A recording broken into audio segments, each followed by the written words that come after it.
आप सभी का अभिनंदन और स्वागत है मेडिकल एस्ट्रोलॉजी में एक बार फिर से। आज हम बात करेंगे पैरालिसिस की कि ज्योतिष में ऐसे कौन से कारण हैं जिसके कारण से व्यक्ति को पैरालिसिस हो सकता है। अब आपने देखा होगा कि बहुत सारे लोगों को पैरालिसिस हो जाता है। पैरालिसिस में क्या है, एक शरीर का हिस्सा पूरा काम करना बंद कर देता है, इसका अटैक आता है और कई बार व्यक्ति की डेथ भी हो सकती है इसके अंदर। अब पैरालिसिस एक्चुअल में मस्तिष्क से संबंधित रोग है। अब इसमें ज्योतिषीय कारण क्या बनते हैं उनको समझने की कोशिश करें। जब कभी भी शनि जो कि शरीर का कारक है और बुध जो कि सूक्ष्म शरीर अर्थात स्नायु तंत्र का कारण है, तो जब कभी भी शनि या बुध राहु या केतु से छठे और आठवें भाव में पीड़ित होते हैं तब उस व्यक्ति को पैरालिसिस की समस्या हो सकती है, इसकी संभावना बनती है। दूसरा कारण देखें, जो भी लग्नेश बने, जो भी लगन का स्वामी हो, यदि वह कहीं से अशुभ हो अथवा पीड़ित हो तो उस अवस्था में भी पैरालिसिस हो सकता है। एक तीसरा कारण भी है, चंद्रमा मन का कारक है, कहीं से भी अशुभ है, कुंडली में कहीं पर भी अशुभ है, या फिर पापों से राहु केतु से या फिर शनि से पीड़ित हो तो भी व्यक्ति को पैरालिसिस हो सकता है।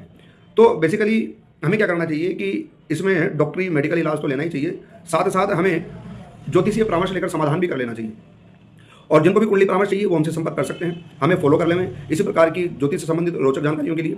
अब जो ये पैरालिसिस लकवा है, यह वस्तुतः तनाव, डिप्रेशन, एंग्जाइटी इनके कारण से होता है। जो व्यक्ति ज़्यादा सोचता है, ओवर थिंकिंग करता है, तनाव रहता है।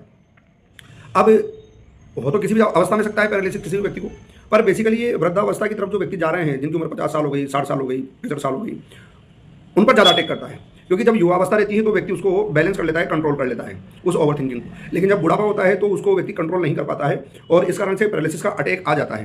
तो हमें क्या चाहिए कि हमें सही समय पर ज्योतिषीय परामर्श ले लेना चाहिए कि हमारी कुंडली में कौन कौन से योग बन रहे हैं या इसका समाधान क्या होगा। ज्योतिष वस्तुतः एक विज्ञान है और साइंटिफिक है पूर्ण रूप से। यह आपकी आने वाली स्थितियों को और गई हुई बुरी स्थितियों का अवलोकन करता है, उसके बारे में आपको नॉलेज देता है और उसका समाधान प्रदान करता है। यदि भी ये बात सही है, किसी भी कंडीशन में ग्रहों का जो बलाबल है, उसका जो प्रभाव आ रहा है, परिणाम आ रहा है, उसको समाप्त तो नहीं कर सकते, ये बात तो सही है, लेकिन हाँ हम उनको उसकी जो नेगेटिव रश्मि आ रही है किसी ग्रह की, उसको कुछ हद तक या बहुत हद तक रोक सकते हैं।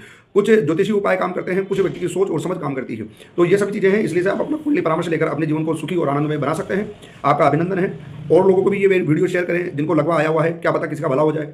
या जो व्यक्ति ओवर थिंकिंग करते हैं, चिड़चिड़े हैं, जिनको तनाव, डिप्रेशन, एंग्जाइटी रहती है, उन लोगों को भी ये वीडियो शेयर करें। आपके माध्यम से हो सकता है कि किसी का भला हो जाए। अगर किसी का भला हो जाए तो आपको भी, उनको तो फायदा होगा ही होगा, इसमें आप माध्यम बने हो तो आपको भी इसका फायदा मिलेगा। पुण्य तो किया ही है।